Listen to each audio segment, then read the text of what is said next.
mempelajari mengenai hukum dan HAM. Apa saja sih yang akan dipelajari dalam video ini mengenai hukum dan HAM? Dalam video ini, kita akan mempelajari beberapa informasi. Yang pertama, kita akan mempelajari pengertian dan fungsi hukum. Lalu yang kedua, kita dapat memahami perbedaan antara hukum tertulis dan tidak tertulis. Lalu, kita akan mengetahui pengertian dan fungsi HAM dan bagaimana cara menerapkan hukum dan HAM dalam kehidupan sehari-hari. Yang pertama, kita akan membahas mengenai pengertian dan fungsi hukum. Yang pertama, apa sih itu hukum dan apa definisi dari hukum? Jadi di sini tertulis bahwa hukum adalah peraturan yang dibuat untuk mengatur tingkah laku manusia. Jadi hukum adalah alat untuk mengatur tingkah laku manusia yang dimana jika dilanggar seseorang yang melanggar tersebut akan mendapatkan sanksi. Lalu adapun hukum menurut para ahli. Yang pertama, menurut Leon Duguid. Menurut Leon Duguid, hukum adalah aturan tingkah laku pada anggota masyarakat. Aturan yang daya penggunaannya pada saat tertentu diindahkan oleh suatu masyarakat sebagai jaminan dan kepentingan bersama terhadap orang yang melanggar peraturan itu. Jadi di sini hukum adalah aturan tingkah laku, yang dimana berarti hukum adalah peraturan tingkah laku manusia atau anggota masyarakat. Aturan yang penggunaannya bisa diindahkan oleh suatu masyarakat jika jaminannya dari kepentingan bersama. Yang misalnya, hukum itu dibuat untuk mengindahkan suatu perilaku manusia yang jika dimana peraturan tersebut dilanggar akan menimbulkan sanksi. Lalu adapun hukum menurut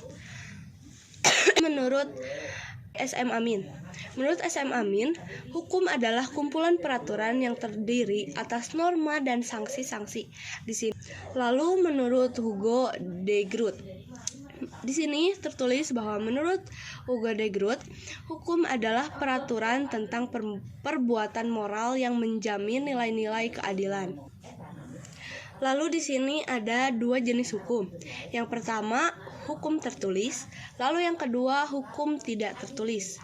Apa sih perbedaan dari hukum tertulis dan hukum tidak tertulis?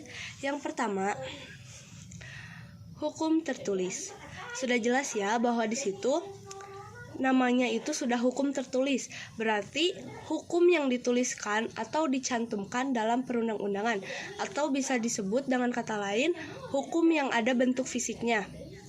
Lalu hukum tidak tertulis. Hukum tidak tertulis di situ tercantum bahwa hukum yang tidak ditulis atau tidak dicantumkan dalam perundang-undangan. Contoh hukum tertulis dan hukum tidak tertulis.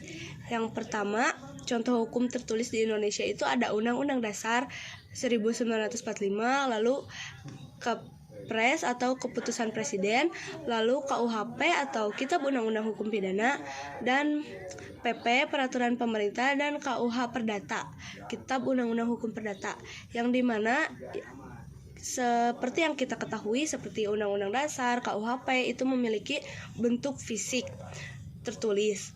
Sedangkan contoh hukum tidak tertulis itu seperti hukum adat, dekret presiden, pidato presiden, pengambilan keputusan berdasarkan musyawarah, lalu etika dan moral, yang dimana masing-masing dari contoh tersebut tidak memiliki bentuk fisik, hanya diucapkan. Fungsi hukum dalam kehidupan masyarakat berguna bagi setiap orang karena dengan adanya hukum, maka terciptanya keadilan, keamanan, dan ketertiban dalam lingkungan bermasyarakat dan bernegara. Lalu contoh penerapan hukum dalam kehidupan sehari-hari. Yang pertama, di sini saya mengambil contoh penerapan hukum itu seperti tamu wajib lapor 1 kali 24 jam. Dengan adanya pembentukan dan penerapan peraturan tamu wajib lapor 1 kali 24 jam, masyarakat setempat bisa mencegah atau meminimalisir terjadinya hal yang tidak diinginkan oleh masyarakat. Kita akan membahas pengertian hak asasi manusia atau HAM. Di sini pengertian HAM menurut para ahli. Yang pertama menurut Sutandio Wingjo-Sumbroto. Yang pertama, pengertian hak asasi manusia adalah hak mendasar atau fundamental yang diakui secara universal sebagai hak yang melekat pada manusia karena hakikat dan kodratnya sebagai manusia. Lalu menurut Muladi, HAM adalah hak yang melekat secara alamiah atau inherent pada diri manusia sejak manusia lahir, dan tanpa hak tersebut manusia tidak dapat tumbuh dan berkembang sebagai manusia yang utuh. Di sini kita akan membahas upaya untuk mencegah pelanggaran hukum. Yang pertama, menegakkan hukum secara adil.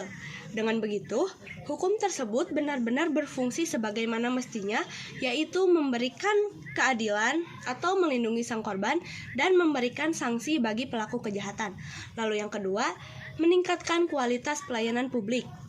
Yang berarti pemerintah harus memberi pelayanan secara maksimal tanpa memandang status sosial, keadaan finansial, jabatan, dan sebagainya.